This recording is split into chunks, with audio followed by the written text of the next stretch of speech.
پاکستان کو grey list سے نکالنے کے پیچھے کی اصل کہانی کیا ہے؟ حامد میر اور سلیم صافی کا تہلکہ خیز انکشاف۔ سینئر صحافی و تجزیہ نگار حامد میر نے پاکستان کو FATF کی گرے لسٹ سے نکالنے کے پیچھے کی اصل کہانی بتا دی۔ انہوں نے اپنے ایک بیان میں کہا کہ GHQ میں DGMO کی سربراہی میں 2019 میں اسپیشل سیل قائم کیا گیا۔ حامد میر کے مطابق اس سیل نے 30 سے زائد وزارتوں اور ایجنسیز کے درمیان کوارڈینیشن کی اور تمام 34 نکات پر عمل درآمد کروا کر پاکستان کو گرے لسٹ سے نکلوایا۔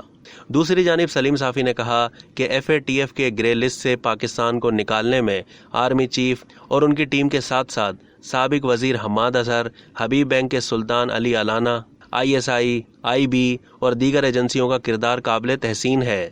سلیم صافی کے مطابق وزیر مملکت بننے کے بعد ہنا ربانی کھر نے بھی خدمات سر انجام دیں۔ FATF لسٹ کے حوالے سے ہی سلیم صافی نے عمران خان کی تصحیح بھی کی۔ عمران خان کے ٹویٹ پر سلیم صافی نے کہا کہ جناب علی حماد اظہر کی کوششوں کی حد تک بات درست ہے، لیکن وہ GHQ میں قائم سیل کی نگرانی میں کام کرتے رہے۔ سلیم صافی نے کہا کہ آرمی چیف نے میجر جنرل نعمان جیسے محنتی اور پروفیشنل آفیسر کی قیادت میں FATF کی شرائط پوری کرنے کے لیے خصوصی سیل بنایا تھا اور حماد اظہر بھی عملاً اس کے تحت کام کر رہے تھے۔ اب تک کے لیے اتنا ہی۔ مزید معلومات کے لیے ڈیلی جنگ کے YouTube چینل کو سبسکرائب کیجیے اور Facebook کے پیج کو بھی لائک کیجیے۔